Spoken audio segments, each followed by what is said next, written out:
Baru saya juga komunikasi ke beliau.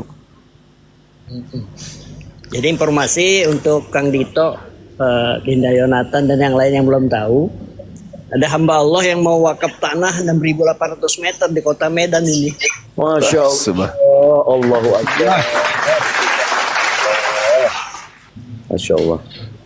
Jadi itu informasinya, Gurunda. Kasih aja kontaknya ke saya. Baik, baik abangku. Masya Allah. Nah, yang kedua, pepaya, Bang Pepaya tinggal di mana, Bang? Di kebun lah. Namanya pepaya, Bang. Bang Pepaya silakan dibuka mute-nya Bang Pepaya. Kecuali kalau sudah dipetik ya. Nggak, maksud saya kalau alamatnya jelas, kan punya KTP. KTP-nya kasih Jinda Pandi segera itu. KTP. Supaya jadi tim Yesus noh. Itu aja infonya yang bisa saya bagi. Lanjut. Iya, makasih abangku. Barakallah, sehat selalu, panjang umur. Kita doakan Bang Arif ini panjang umur, sehat selalu beserta dengan keluarganya dan urusan-urusannya yang baik, baik urusan dunia dan akhirat itu dimudahkan, terijabah oleh Allah Subhanahu wa taala. Amin amin ya rabbal alamin. Ya Pak Pepaya, silakan dibuka mic-nya. Mau store KTP sekarang atau mau ada ditanya lagi, silakan. Enggak, dari tadi saya merenungin yang Matius 7, 22, 23 ya. Ya. Ya, ada benernya juga sih. Al-Quran saya juga mengatakan itu, Bang. Wa idza husyiran nasu kanu lahum a'da wa kanu bi ibadatihim kafirin. Apa kata Al-Quran? Apa yang mereka sembah selain daripada aku akan menjadi musuh dia nanti. Dan pemujaan-pemujaan yang mereka lakukan terhadap dia yang disembah selain aku akan diingkarinya nanti. Makanya Nabi Isa itu dihakimi oleh Allah. Wa isqalallahu ya Isa bin Maryam a anta qulta linnas. Wahai Nabiku Isa yang kuciptakan lahir tanpa ayah dari seorang perawan bernama Maryam. Apakah kamu yang mengajarkan orang-orang ini menuhankan dirimu selain daripada aku? Apa kata Nabi Isa? Qala subhanaka ma yakunu li an aqula ma laysa li bihaqqa. Maha suci engkau ya Allah, tidaklah patut aku mengajarkan, mengatakan, menyampaikan kepada mereka apa yang bukan hakku untuk aku katakan. Ma qultu lahum illa ma amartani bi. Wahai Tuhanku, apa yang aku katakan kepada mereka, aku hanya mengajarkannya sembahlah Allah Tuhanku dan Tuhanmu. Nah, bagaimana dengan Yesus dalam Bible? Yesus sudah mewanti-wanti, waspadalah kepada nabi palsu yang datang kepadamu dengan memakai namaku, menyamar seperti domba, pada sebenarnya dia adalah serigala yang buas. Dari buahnya kau akan mengenal mereka. Tidak setiap orang yang berseru kepadaku, junjungan, Tuan, Kurios, Tuhan, Sayyid, Rab, akan masuk ke dalam kerajaan surga, melainkan dia melakukan kehendak Tuhan, kehendak Bapakku yang ada di surga. Jadi hari terakhir nanti banyak orang berseru kepadaku, Tuhan, Tuhan, Tuhan, Tuhan, Tuhan. Bukankah kami bernubuat, mengusir setan, bermujizat, pakai namamu juga? Apa kata Yesus? Pada saat itulah aku akan berterus terang kepada mereka, aku tidak mengenal kalian. Kalian semua adalah pembuat kejahatan. Endingnya, enyahlah daripadaku. Berarti apa yang diterangkan Al-Quran tadi? Pada hari nanti, apa yang mereka sembah selain daripada aku akan menjadi musuh mereka. Dan pemujaan-pemujaan yang mereka lakukan, ke gereja hari Minggu memuja salto kiri kanan, jingkrak sana sini, menghabiskan duitnya untuk Natal segala macam demi membesarkan nama Yesus, memuji Yesus, semua akan diingkari dan akan ditolak oleh dia yang disembah selain daripada aku. Apa buktinya? Bukankah kami bernubuat, bos? Bermujizat lo bagi kami, bernubuat, mengusir setan pun atas namamu lo. Kami habiskan harta kami atas namamu lo. Tapi apa kata Yesus? enyahlah daripadaku. Aku tidak mengenal kalian. Kalian semua adalah pembuat kejahatan. Kalian mau mendengarkan itu? Kalian mau menerima itu? Tidak. Kenapa? Ya itu tadi. Waman azlamu mimman iftara 'ala Allahil kadhiba wa huwa yud'a ila Islam. Kalau dulu orang masih percaya ajaran barat, hura-hura, happy-happy, cuman nyanyi salto sekali seminggu, habis itu mimpi masuk surga. Dulu mungkin masih bisa diterima oleh akal sehat. Tapi setelah Islam datang menguraikan itu semua, jangankan orang Kristen, orang Yahudi, sang pemilik kitab aja diseru, ya ahlal kitab, qad ja'akum rasuluna yubayyinu lakum. Mereka aja nih keturunan Nabi Isa, Yakub, diminta untuk ikut kepada Nabi Muhammad. Apatah lagi kalian ente yang tidak ada nabi diutus dengan menggunakan bahasa Yunani.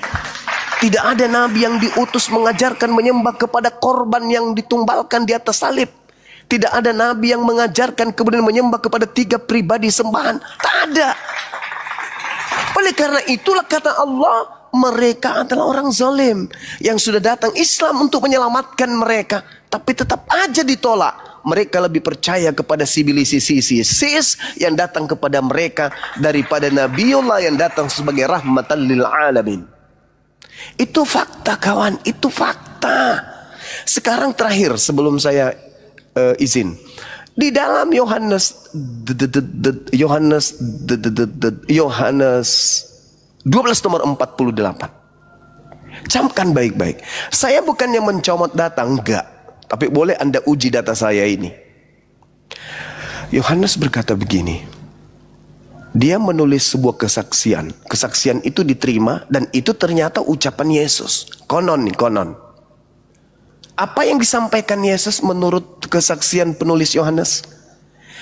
Barang siapa yang menolak aku dan tidak menerima firmanku, dia sudah ada hakimnya, yaitu perkataan yang pernah aku katakan kepada mereka.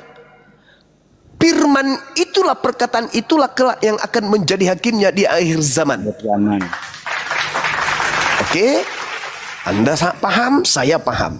Anda berdiri, Bang Suma berdiri di samping Anda kelak di hadapan Yesus. Yesus datang, turun ke bumi untuk yang kedua kalinya. Dihakimilah kita. Saya dipanggil.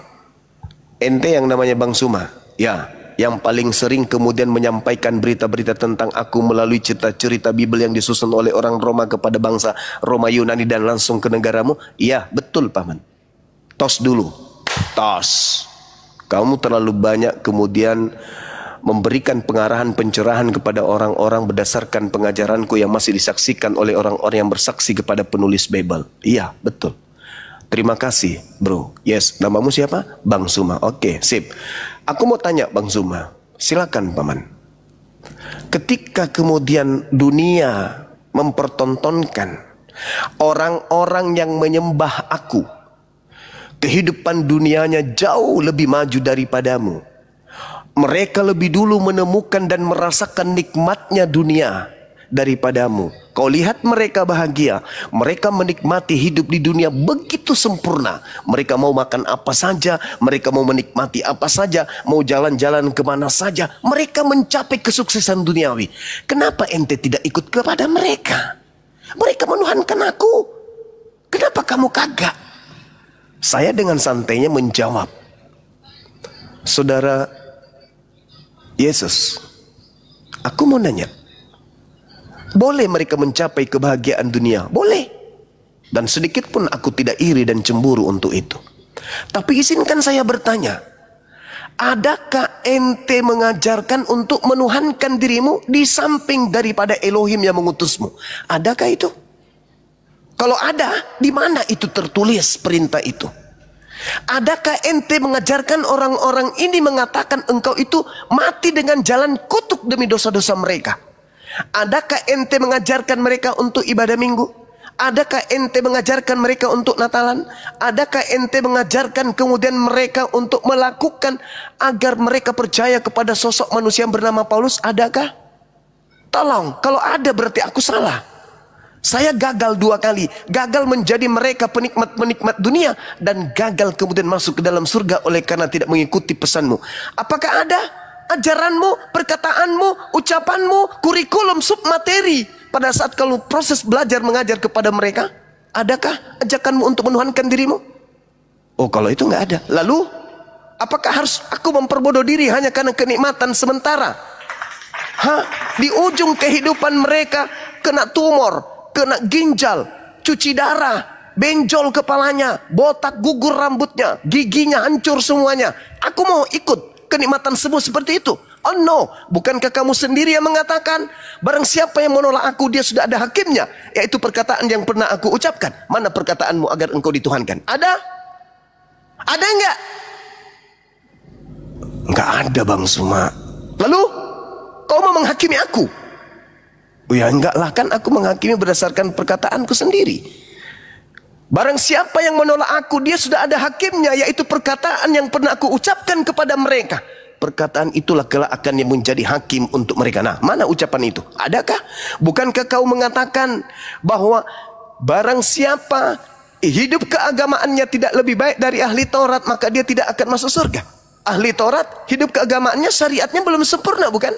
Kau sendiri mengatakan, masih banyak hal yang ingin aku ajarkan, tapi kamu belum sanggup untuk menanggungnya. Tapi ketika dia seorang penolong lain yang engkau minta di dalam kitab Yohanes 14:18, aku akan minta kepada Bapa agar Bapa mengutus seorang lain, penolong lain, agar mengajarkan kepada segala sesuatu keadilan, kebenaran, dan pengsapaan akan dunia. Bukankah itu adalah ucapanmu? Betul, itu ucapanku. Nah, engkau minta aku ikut kepada seorang penolong lain itu kan, yang memuliakan dirimu kan? Betul. Lalu, aku melakukan itu. Aku mau memuliakanmu setiap saat. Ketika mereka mengatakan engkau diludahi, aku tidak mengatakan itu. Aku marah. Ketika engkau dikatakan ditampar, ditonjok, aku marah. Ketika engkau dikatakan kemudian digantung, ditombak, dibunuh, aku marah. Bukankah engkau mengatakan, pada saat aku lapar, pada saat aku kedinginan, pada saat aku sakit, pada saat aku haus, engkau tidak memberikan makanan, engkau tidak memberikan kemudian tumpangan, engkau tidak memberikan aku selimut, engkau tidak memberikan aku tempat tinggal. Aku datang mati-matian siang malam membersihkan namamu, membuat engkau tidak kedinginan, membuat engkau kemudian tidak kelaparan. Aku siang malam mengucapkan kepadamu, alaihi salam, alaihi salam, alaihi salam, alaihi salam. Lalu kamu ingin mempersaksikan aku sebagai apa di hadapan Tuhanmu? Aku memuliakanmu, aku membersihkanmu. Tuduhan mereka terhadapmu, kami tidak pernah melihat wajahmu, kami tidak pernah mendengarkan suaramu. Di rumah ibadah kami tidak ada fotomu, tidak ada gambarmu, tapi kami rindu kepadamu. Kami membersihkan dirimu dari hujatan orang-orang pecinta dunia, penikmat semua hewan. Kami membersihkan itu. Malah kami dihina, dinistakan, direndahkan. Nabi yang memuliakan namamu difitnah, dihujat. Apa kesaksianmu di hadapan Rabb? Katakan kepada kami, apa kesaksianmu? Bahwa engkau akan menyelamatkan orang-orang yang kau katakan akan engkau bangkitkan. Ketika orang itu percaya kepadamu, engkau akan bangkitkan. Ketika engkau mengatakan barang siapa yang menolakmu sama halnya menolak dengan Tuhan yang telah mengutusmu. Kami menerimamu. Kamu nabi, kamu rasul. Di kitab kami kamu adalah manusia yang suci terkemuka di dunia dan akhirat. Kurang apa lagi? Bukankah engkau mengatakan bahwa ketika roh kebenaran itu datang, maka dia akan memuliakan aku. Kami memuliakan engkau siang malam. Lisan kami haus, lapar, dahaga, ngantuk memuliakan engkau. Apa kesaksianmu sekarang di hadapan Allah? Apa kata Yesus, sahabat-sahabat sekalian? Hidup kekal itu adalah mereka yang mengenal engkau satu-satunya Tuhan dan mengenal aku yang engkau utus. La ilaha illallah, Yesus Rasulullah.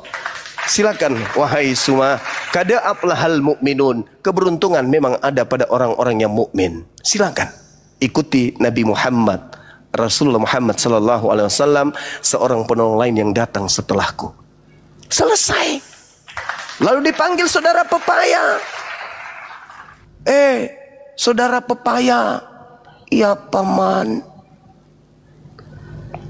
kamu kok kepalamu nggak ada? Mana kepalamu, mana? Mana? Kamu membelakang. Loh, saya sudah menghadapmu loh. Enggak, aku tidak melihat kepalamu. Mana? Ini loh bang. Oh itu kepala, tapi kok nggak berfungsi? Ditanyalah saudara Pepaya dengan pertanyaan yang sama. Siapa yang mengajarimu rupanya untuk menuhankan aku? Bisa rupanya seorang bayi yang netek, bayi yang diceboin, disusuin, dimandikan, kemudian jadi Tuhan. Bisa itu rupanya. Bisa rupanya pencipta langit dan bumi yang begitu kuasa maha dahsyat turun menjadi seenggok bayi Yahudi yang tak berdaya. Bisa gitu rupanya. Bisa rupanya manusia melahirkan Tuhannya sendiri. Bisa. Bisa rupanya ada manusia kemudian dilahirkan oleh manusia ibunya, lalu ibunya mempertuhankan dirinya. Bisa. Kamu nggak punya kepala, saudara Pepaya. Ayo coba ungkapkan apa pola kehidupanmu, rutinitas ritual keyakinanmu yang kau mau lakukan selama kau hidup yang berlandaskan atas perintahku. Silakan, aku ingin dengar. Nah, kira-kira saudara Pepaya jawab apa? Karena di dalam Yohanes 8 nomor 48, Yohanes 12 nomor 48. Barang siapa yang menolak aku, dia sudah ada hakimnya, yaitu mereka yang tidak melakukan perkataan yang pernah aku katakan kepada mereka. Aku berkata nih, aku diutus hanya kepada domba yang sesat dari umat Israel. Pepaya percaya? Percaya. Lalu kamu dari Bani mana? Dari Benyamin kah? Dari Natali kah? Atau dari Yusuf? Atau yang mana nih? Dari Yehuda atau dari mana? Saya dari Marten. Wah, nggak ada Bani Yakub, Marten nggak ada. Saya dari Peter. Nggak ada dari Peter. Dari Marta saya. Oh, nggak ada. Saya dari Andrianus. Nggak ada Andrianus, nggak ada. Kamu dari mana? Saya dari edisi dabu terming kondong diobel na kengke asu pelona. Oh, nggak ada juga itu, nggak ada. Jadi kamu dari mana? Aku kan diutus hanya kepada domba yang sesat dari Bani Israel. Lah ente dari Bani apa ini? Kamu nggak pernah baca? Waspadalah kepada serigala yang datang kepada menyamar domba. Kamu nggak percaya? Kamu nggak pernah baca? Kamu nggak pernah baca orang Kanaan yang datang kepadaku? Aku katakan tidak layak bagi anjing, bagi roti, tidak layak roti yang diberikan untuk anak-anak diberikan kepada anjing. Kamu nggak pernah baca itu? Pernah sih. Lalu adakah domba makan daging babi? Nggak ada. Setahu saya domba itu makannya rumput. Lah kamu kok domba tapi kok makannya babi? Berarti kamu adalah serigala, karena hanya serigala yang makan daging babi. Tapi kau nyamar-nyamar domba. Jadi terimalah kemudian enyahlah daripada aku Pepaya. Aku tidak mengenal kalian. Kamu bro, kamu adalah pembuat kejahatan. Matius 13 nomor 50, pembuat kejahatan dilemparkan ke dalam api neraka jahanam. Sederhana bukan? Jadi umat Islam ini mau pola penghakimannya seperti apapun, mau Yesus turun jadi hakim kayak, turun jadi jaksa kayak, mau turun jadi apapun, umat Islam tak pernah gentar. Kenapa? Karena umat Islam, apa yang dilisankan kemudian oleh para nabi itu yang diimani. Kami tidak pernah ragu tentang itu. Nah, kalau Kristen bagaimana? Bagaimana kalau Kristen? Menyembah Yesus, mana firman Tuhan? Firman Yesus, sembahlah aku. Nggak ada. Jadi kalau penghakiman datang, si hakim datang, ya andalah yang terdakwa itu. Saya kira begitu saudara, ya, karena di tempat saya ini sudah sedikit lagi ada pengunjung datang, udah kulihat berdatangan satu-satu dan aroma udara udah mulai agak rada-rada bau dedak, artinya mereka sudah hampir datang semua tuh. Saya kira begitu saudara, silakan Anda pikirkan, di sini ada adik saya, ada guru saya, ada abang saya Bang Arif, ada Bang Kaisar, ada Dinda Yonatan dan Dito. Silakan Anda bertanya sepuasnya. Nanti kalau saya ada kesempatan saya masih menanggapinya. Silakan. Bang Zuma. Iya keren. Iya. Izinkan dah kalau bisa tutup dengan surah Al-Bayyinah dong. 1-8 kan dah. Masya Allah, Masya Allah. Izinkan dah izin. Iya, mohon izin ya teman-teman. Karena ini permintaan dari saudara kita. A'udzubillahi minasyaitonirrajim. Bismillahirrahmanirrahim. Lam yakunil ladzina kafaru min ahlil kitabi wal musyrikin munfakkin hatta ta'tiyahumul bayyinah rasulun minallahi yatlu suhufan mutahharah fiha kutubun qayyimah wa ma tafarraqal ladzina utul kitaba illa min ba'di ma ja'athumul bayyinah wa ma umiru illa liya'budullaha mukhlisin lahuddin hunafa wa yuqimus salat wa yu'tuz zakah wa zalika dinul qayyimah innal ladzina kafaru min ahlil kitabi wal musyrikina fi nari jahannam khalidina fiha ulaika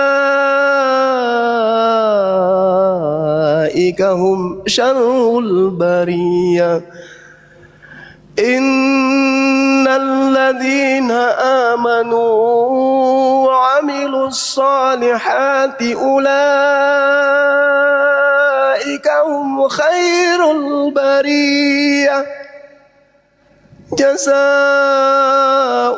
'inda rabbihim jannatu 'adnin tajri min tahtihal anhar khalidina fiha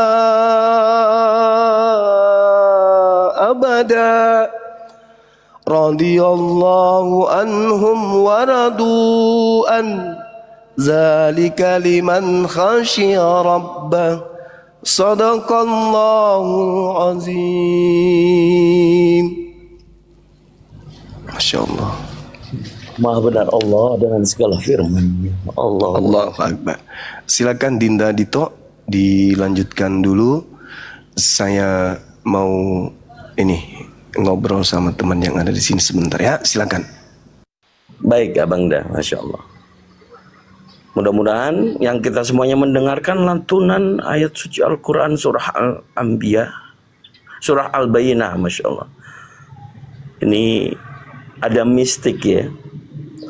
Ada seperti energi yang membuat kita meskipun tidak tahu maknanya, tiba-tiba air mata itu mengalir. Pada saat dikatakan minar, naudzubillah, summa naudzubillah. Alhamdulillah. Barakallahu fiik Abang Da, Bang Zuma. Iya, Kang Dito silakan diambil alih dulu ya, Kang Dito ya. Ya, baik. Saya terharu juga gitu loh. Masya Allah. Ya untuk lantunannya bikin hati terasa sejuk gitu Bang. Kayak ada ngerasa apa gitu. Masya Allah. Itu bisa dipikir bahwa sebagian daripada hidayah mendengarkan lantunan Al-Quranul Karim, ayat-ayat suci Al-Quran itu bagian dari hidayah Bang. Tapi beda kan kalau kita baca Amsal gitu kan, aduh udah beda itu. Iya Bang. Allah. Jadi Bang Pepaya, kalau kita memang mendiskusikan ya tentang keagamaan, pastinya kita pengen mencari kebenarannya hakiki, terutama mana yang firman dari Allah, Tuhan yang maha menciptakan alam semesta, dan mana yang ditulis oleh manusia, kita tidak tahu dari mana ujungnya. Kalau artinya mohon maaf saya nggak punya device lain kecuali nanti para hamba Allah kirim ke rumah. Ya mungkin sama yang bisa baca terjemahannya, sama Fandi bisa Fandi baca. Ya, nanti teman-teman dibuka aja ya teman-teman ya. Biar teman-teman juga kalau bisa Al-Qur'annya teman-teman baca Al-Qur'annya dulu. Itu referensinya di dalam surah Al-Bayyinah ayat 1 sampai 8. Surah ke-98. Ini untuk edukasi juga teman-teman Kristen, nggak usah kita bacain, nanti teman-teman baca sendiri biar kalian belajar gitu. Kang Dito silakan. Secara mungkin singkat detail maknanya ya, bahwa hanya orang-orang yang beriman dijanjikan oleh Allah adalah surga Firdaus. Dan bagi orang kafir yang tidak beriman tadi dikatakan minar. Nar itu neraka. Ini Al-Quran yang datangnya dari Allah, diberikan kepada Nabi Muhammad SAW. Oh ya, mungkin Abang Da Yonat, Assalamualaikum, mau ditambahin Kanda? Bang Yonatan Nandar mungkin monitor? Tidur kayaknya Bang. Ya, Kang Dito aja lah, silakan Kang Dito. Iya, baik. Jadi Pak Pepaya kira-kira di keimanan kekristenan, apakah Anda 100% meyakini sesuai dengan keyakinan yang saat ini Anda sebagai orang Kristen jemaat, atau mungkin kalau pendeta pastor ya mudah-mudahan nih bisa lanjut diskusi. Tapi kalau jemaat, dan kira-kira apa sih yang bisa diceritakan kepada kita, dan setelah diskusi apa yang dibilang sama Bang Zuma itu semuanya tadi benar, maka mau nggak join dengan tim Yesus? Tinggal Bang Pepaya kirim KTP-nya, nanti kita lanjutkan. Iya, saya tadi pikir yang Matius 7:22-23 itu agama siapa yang kayak gitu ya kan, selain Kristen. Dalam nama Yesus, orang mati berjalan, orang lumpuh berjalan, orang sakit bisa sembuh. Kan cuman Kristen itu Bang. Saya pikir-pikir dari itu. Pikir-pikir ada benernya juga itu Bang Zuma itu. Iya. Menyembuhkan orang, ngusir-ngusir roh, itu kan pakai nama Yesus itu Bang.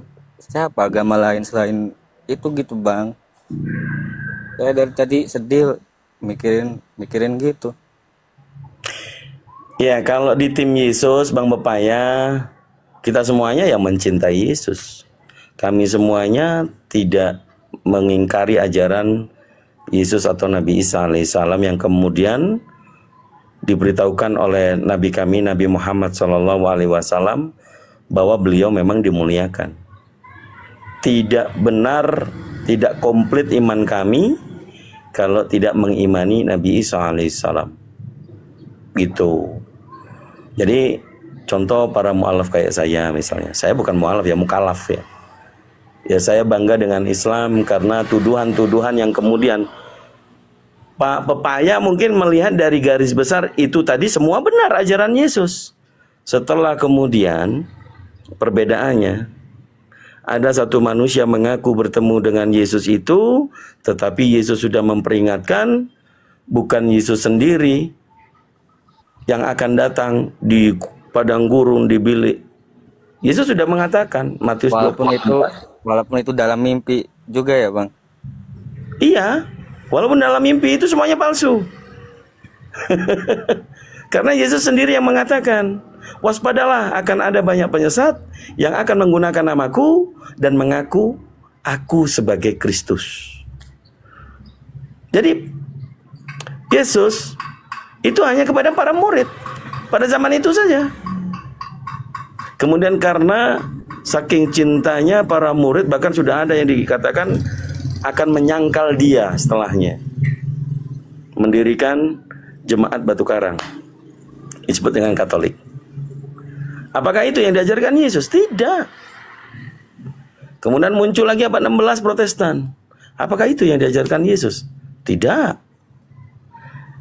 Hanya karena satu orang yang mengaku bertemu dengan Yesus di padang gurun, dan sesuatu itu mengatakan akulah Yesus yang kau aniaya. Apakah itu Yesus? Lihat dari buahnya. Tadi yang dikatakan oleh Abang Dazuma. Lihat buahnya. Apa buahnya? Sama dengan ajaran yang Yesus ajarkan atau bertentangan? Yesus mengatakan dia tidak membatalkan hukum Taurat. Dia tidak akan melenyapkan hukum Taurat sampai satu titik iota pun. Tetapi orang yang mengaku bertemu dengan yang mengaku bertemu dengan Yesus itu membuat ajaran sendiri dengan mengatakan karena Kristus menjadi kutuk dan kemudian terkutuklah orang yang digantung di kayu salib. Bahkan Yesus saya dikatakan terkutuklah Yesus oleh dia. Itu di Galatia 13 gitu itu ya Bang. Iya, itu Kristus ya. Merujuk kepada Yesus.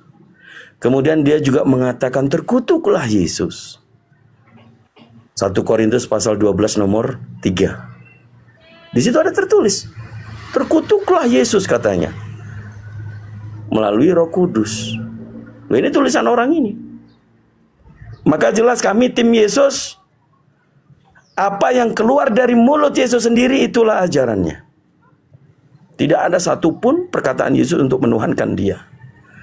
Tadi di Matius 7 nomor 21, 22, 23 gambaran yang memanggil dia Tuhan, Tuhan.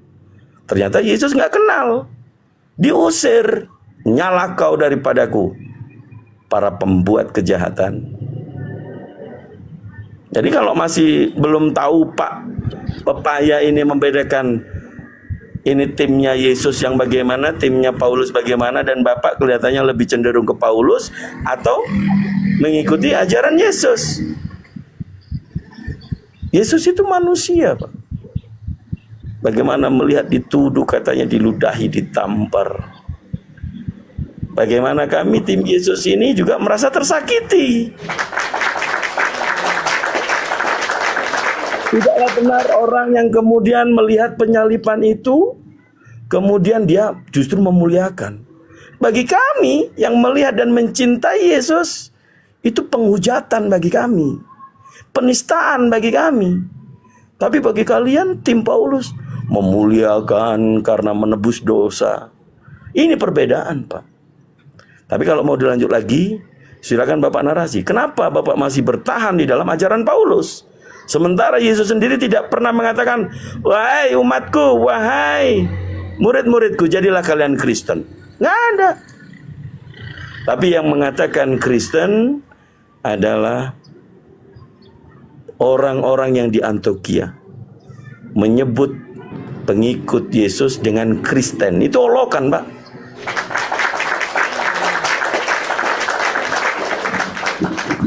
Jadi kalau Bapak masih belum sadar tim Paulus yang sangat menyimpang ajarannya daripada ajaran Yesus, mudah-mudahan kita bisa lanjutkan terus diskusinya. Silakan Pak, mungkin ada sanggahan. Ya, Bang Pepaya, silakan Bang Pepaya.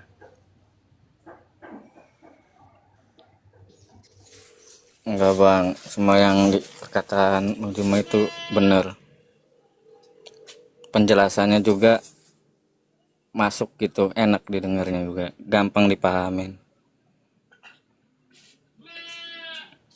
Ya, oke. Kalau gitu aku izin Kang Dito ya, guru-guruku sekalian yang ada di Komal, izin abang-abang dah.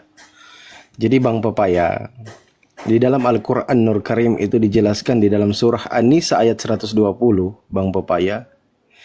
Jadi si Iblisis itu, setan itu memberikan janji-janji kepada mereka, orang-orang kafir, dan membangkitkan angan-angan kosong kepada mereka. Padahal setan itu hanya menjanjikan tipuan belaka kepada mereka.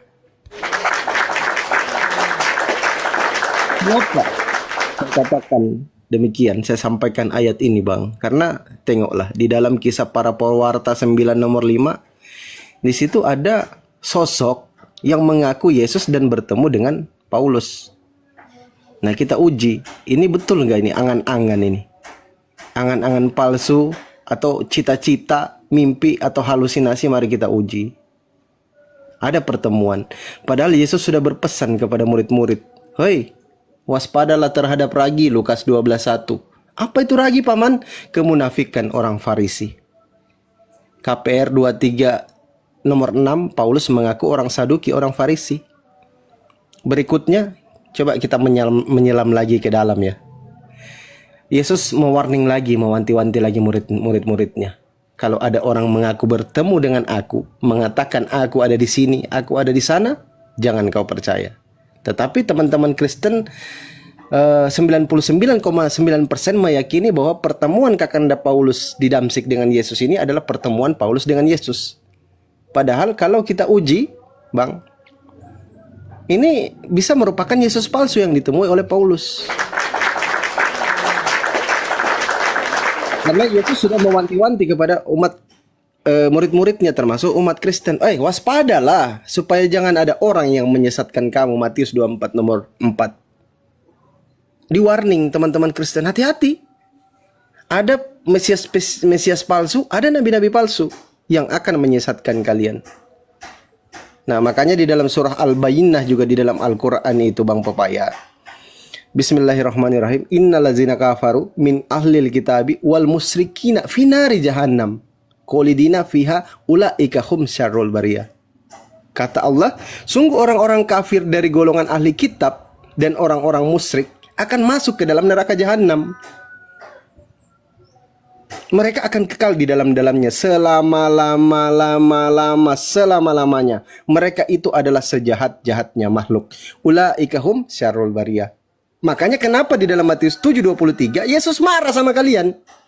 Yesus bilang, "Enyalah daripadaku, kalian semua itu pembuat kejahatan." Maka maha benar Allah dengan segala firman-Nya. Bismillahirrahmanirrahim. Ulaika hum syarrul bariyah. Mereka itu adalah sejahat-jahatnya makhluk. Silakan Kang Dito dilanjutkan. Izin bertanya. Silakan Bang, silakan. Kalau yang saya tahu kan di Islam itu ada ya juga ya yang pasti kayak Islam KTP gitu Bang ya.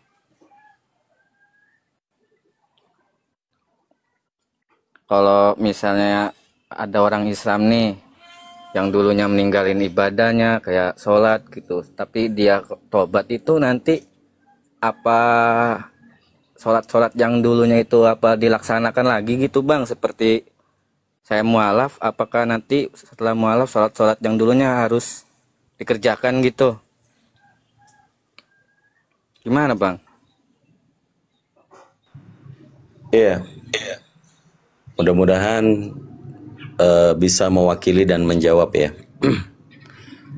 Kalau tentang pertanggungjawaban sholat fardu, ya ini hukumnya di dalam ilmu fikih. Manusia itu letaknya fitrahnya ya, letaknya salah, lupa, dosa, itu kodrat manusia, fitrahnya manusia. Abang merujuk kepada tadi dikatakan Islam KTP, yaitu berarti oknum ya, oknum yang mungkin minim ilmunya atau masih gampang tergoda oleh syaitan, yang ubud dunia kemudian meninggalkan sholat. Tapi tentang bagaimana kemudian dia bertobat, Allah itu maha penerima taubat, Allah maha pengampun, Allah maha penyayang, Ar-Rahman Ar-Rahim. Jelas dikatakan di dalam Al-Quran. Al-Quran adalah kalamullah, perkataan Allah. Jadi kalau sebagai orang Islam kemudian oknum itu lebih cenderung kepada ubud dunia, maka itu memang kodratnya manusia. Karena Allah juga menciptakan makhluk jin dan manusia itu ya, ada letak yang disebut dengan sifat syaiton yang menyesatkan baik jin maupun manusia.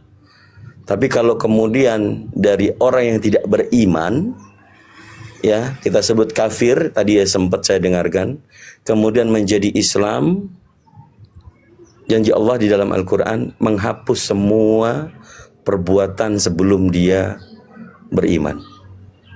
Itu janji Allah. Ada di dalam surah Al-Baqarah ya. Jadi kebenaran itu nyata.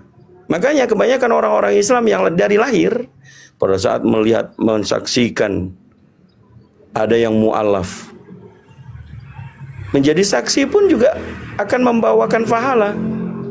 Tapi ada sedikit kemudian setan mengatakan, enak kali ya mu'alaf itu ya. Kan gitu ya. Jadi pemahaman ini kalau misalnya meninggalkan sholat, kalau dia ingat di waktu tertentu dia akan mengqadha. Tapi pada saat mengingat dia melupakan sholat berapa tahun yang lalu, ya manusia itu kodratnya ya lupa. Lupa, khilaf, salah itu melekat di dalam kodrat sebagai manusia. Kita ini manusia. Ya. Jadi poinnya di sana, Bang. Tentang bagaimana Allah mengampuni kita pada saat kita memang ada taubat atau melakukan salat taubat, taubatan nasuha. Apa itu taubatan nasuha? Sudah mengetahui meninggalkan salat setahun lamanya, kemudian dia salat taubat meminta ampun kepada Allah, itu tidak akan mengulangi lagi karena salat adalah wajib, fardu ain. Jadi yang membedakan orang Islam dengan orang non-Muslim atau non-Islam, ya salat. Tapi kalau ada orang yang KTP-nya Islam tapi dia nggak sholat, berbangga dia nggak sholat, maka orang itu bisa disebut setan gitu loh. Tapi kembali lagi kita nggak bisa menghakimi, karena ada dalam Islam itu hablum minannas dan hablum minallah. Jadi pemahaman yang seperti itu, maka kita sebagai umat Islam selalu yang disebut ta'awud ya. A'udzu billahi minasyaitonir rajim. Aku berlindung kepada Allah dari godaan setan yang terkutuk. Supaya apa? Supaya pada saat kita menjalani hidup ini dari bangun tidur mengucapkan hamdalah sampai dengan nanti malam tidur lagi.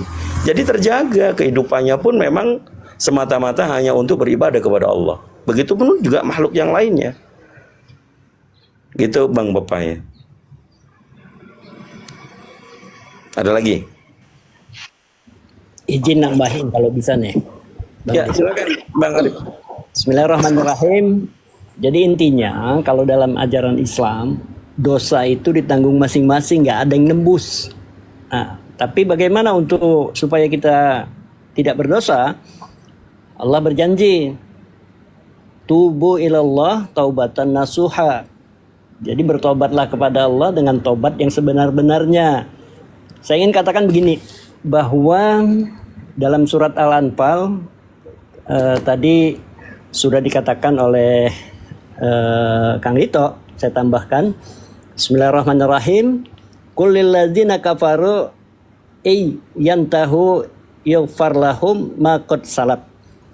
Katakanlah Nabi Muhammad kepada orang-orang yang kufur itu, jika mereka berhenti dari kekufurannya dan masuk Islam, niscaya akan diampuni dosa-dosa mereka yang telah lalu. Nah, itu sahih. Artinya ketika orang sudah kembali kepada fitrahnya sebagai Islam, maka ketika sebelumnya mereka tidak tahu dan menjadi tahu, maka dosa-dosanya telah lalu pasti diampuni oleh Allah Subhanahu wa taala. Ini harus kita yakini. Kemudian dalam hadis juga Rasulullah SAW juga mengatakan bahwa dalam hadis riwayat Muslim, coba lihat di nomor 121, Islam itu menghapuskan dosa-dosa yang dilakukan sebelumnya. Nah itu, jadi hakul yakin kalau kami sebagai umat Islam yang memang dari lahir dan diajarkan oleh para guru, terutama dari orang tua, bahwa meyakini Islam itu bukan sekedar KTP apa yang dimaksud oleh Bang Pepaya tadi. Setelah kita masuk Islam, belajar. Maka umat-umat Islam dari usia dini itu sudah diajarkan ngaji. Tadi kan kita dengar Bang Zuma ngaji tuh ya, sama-sama kita dengar. Kita nggak tahu maknanya. Katakanlah kita tidak tahu maknanya kecuali melihat terjemahan. Tapi kok ada getaran loh dalam hati ini gitu loh. Karena Allah berjanji, memang apabila disebut nama Allah, orang-orang yang beriman itu pasti bergetar hatinya gitu. Jadi begitu. Oleh karenanya mari kami hanya mengajak loh. Saya, Kang Dito, kemudian Bang Zuma, Dinda Pandi, Kaisar, segala macam. Kami hanya mengajak, memberitakan gitu loh, memberitakan bahwa ini loh yang benar. Persoalan Anda ikut, alhamdulillah. Anda tidak ikut, kami sudah memberitahu. Akibatnya jika nanti diminta pertanggungjawaban, jangan bilang Kang Dito nggak pernah ngasih tahu. Itu aja yang ingin saya katakan. Terima kasih.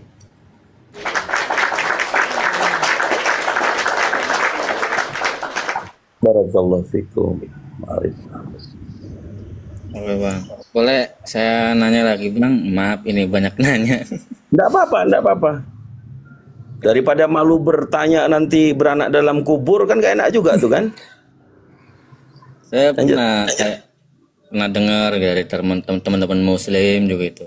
Katanya kalau apa sih kepala rumah tangga gitu tuh dosa-dosa kayak anaknya, istrinya itu ditanggung sama suami. Apa iya sih Bang? Gitu tuh dosanya ditanggung suami itu kalau udah berkeluarga. Iya. Katanya kan masing-masing kan dosa tuh ya. Ya silahkan Bang. Baik, ini kajian pertanyaannya ilmu fikih terus ini. Tapi nggak apa-apa, beginilah Islam Bang, ya banyak ilmu di dalam Islam itu luas sekali.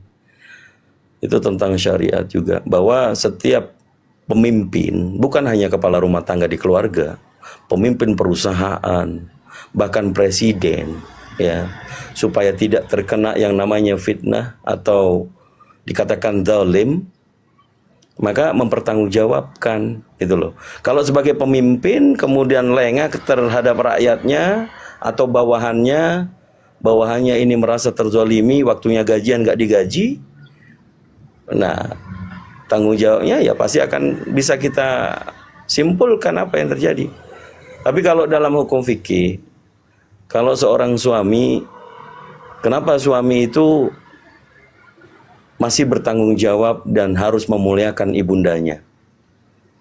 Tetapi seorang istri pada saat menikah ada qabiltu di sana, menyerahkan kewaliannya bapaknya kemudian menjadi pasangan suaminya. Maka segala sesuatu pertanggungjawaban bapaknya tadi dialihkan kepada suaminya. Sebagai kepala rumah tangga, ya, disebut juga imam. Keluarganya, anak istrinya itu adalah makmumnya, yang dimintain pertanggungjawaban juga nantinya di akhirat. Maka ada satu dalil, pahala apa yang nanti tidak akan terputus sampai di yaumul hisab. Yang pertama amal jariyah atau sedekah. Yang kedua ilmu yang bermanfaat. Contoh Bang Zuma, ilmunya banyak sekali, ilmunya luar biasa sekali. Terus Bang Zuma berdiam saja, maka nanti akan diminta pertanggungjawaban oleh Allah. Ilmu yang sudah kamu pelajari, oi Bang Zuma, apa kontribusimu untuk manusia? Wah, bahaya tuh. Makanya kalau sudah disampaikan seperti ini adalah perkara ilmu, ya, baik ilmu fikih maupun ilmu pengetahuan yang notabene misalnya remeh-remeh bagi teman-teman muslim yang sudah tahu. Tapi bagi orang yang non muslim seperti abang, orang kafir, ya, ini menjadi ladang pahala jariyah buat kita yang nanti sampai diperhitungkan menjelang yaumul hisab, yaitu ilmu yang bermanfaat. Jadi kalau ada orang yang ngasih ilmu, kamu nanti mau ngerampok kayak begini-begini, itu kan gak bermanfaat itu ilmunya. Kemudian yang terakhir, yang berkesinambungan dengan pertanyaan abang. Amalan yang terakhir ini yang akan mengalir terus sampai yaumul hisab, yaitu doa anak yang soleh solihah. 3 perkara ini. Kemudian kalau ditimpakan dosanya, kenapa seperti itu? Contoh, pada saat pasangan suami istri sudah tahu istrinya tidak patut, istrinya durhaka terhadap suami atau mungkin mertuanya, ibu daripada suaminya, maka kalau tidak bisa dibimbing, dipertahankan, justru mengikuti istrinya, maka dosa itu dialihkan kepada suaminya karena sebagai pemimpin rumah tangga. Begitu Bang. Saya rasa itu hal yang fikih, ya. Insya Allah nanti pengajaran kalau abang udah store KTP, kita akan bimbing semua ilmu di dalam Islam untuk lebih mendalami tentang Islam. Ada lagi, silakan.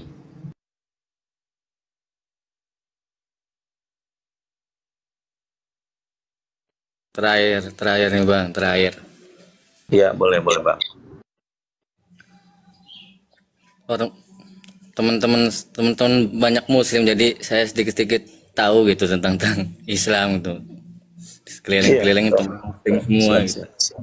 Bang Rostrum juga, Kang Dito kasih kesempatan. Wah, kalau Bro Rostrum ini kan akademisi. Kalau sama saya tinggal store KTP aja lah. Tunggu apa lagi?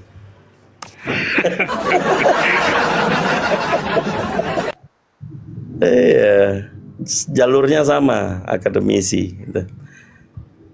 Lanjut Pak Papaya, apa lagi? Katanya ada orang suami istri itu kan kalau udah suami istri kan pasti sah gitu ya, halal. Tapi katanya berjinanya itu apa sih? Melakukan berhubungan itu tetap berzina karena yang istrinya itu anak hasil zina apa gitu, benar Bang? Maksudnya gimana nih?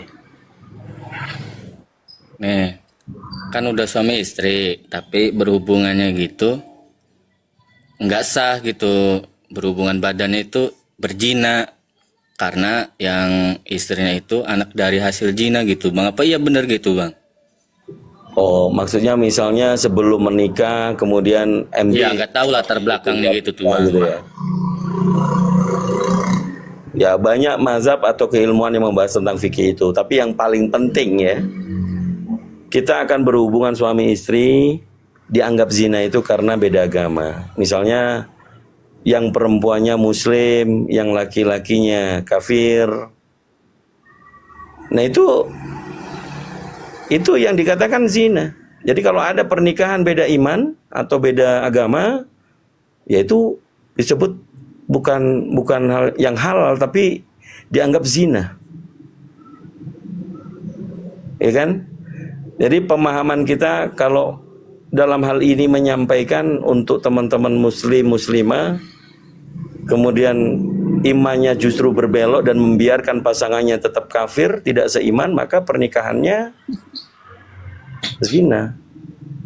Pada saat berhubungan intim, ya dianggap zina. Itu Bang, maka harus memang seiman. Saya rasa di kekristenan juga sama kok kalau memang mempelajari Bible. Kan dilarang nikah beda ajaran itu. Iya, di mana itu, Korintus kalau nggak salah. Bang Papaya mau tanya dong, kalau di Kristen nikah sesama Kristen zina nggak jatuhnya? Yang enggak lah. Ada dasarnya Bang mengatakan nggak zina? Ya kan apa itu, dasarnya? itu kan sah dalam agama Kristen Bang. Ada nggak syaratnya Bang? Udah kurang tahu Bang. Masuk Kang Dito. Nah itu. Jadi pemahaman seperti itu Bang, banyak kitab-kitab ya yang mengajarkan tentang fikih atau syariat, bagaimana pernikahan di dalam Islam, bagaimana menata rumah tangga, itu ada kitabnya semua Bang. Bahkan tentang amalan bagaimana kita mau berhubungan intim dengan pasangan, itu juga dijelaskan. Yang terpenting kita semuanya tidak mungkin menyetubuhi pasangan pada saat dia berhalangan, itu yang tidak diperbolehkan. Itu pantangan, tidak boleh. Itu Bang, tapi kalau misalnya yang mau diangkat adalah menghamil duluan sebelum menikah, hukumnya seperti apa? Apakah anaknya itu nanti dianggap anak zina atau anak haram? Ya, kita tidak bisa menghakimi ya. Tapi pernyataan yang sering kita lihat di dalam sosial bermasyarakat, maka bin anaknya adalah merujuk kepada bin bapaknya, ibunya. Gimana bilangnya itu? Orang tua laki-laki dari yang mengandung. Tidak bisa dinasabkan kepada bin suami yang menikahinya yang di luar nikah, yang hamil di luar nikah itu. Makanya itu kan perbuatan setan. Banyak manusia yang kemudian tersesatkan sebelum menikah, kemudian melakukan hal zina. Maka kita perlu sangat hati-hati, terutama anak-anak perempuan kita, jangan sampai tidak diberikan pembekalan seperti ini. Tapi kalau kita lihat, saya kemarin di NTT Bang, banyak saudara-saudara dari Katolik ya, nikahnya itu setelah anaknya umur 5 tahun.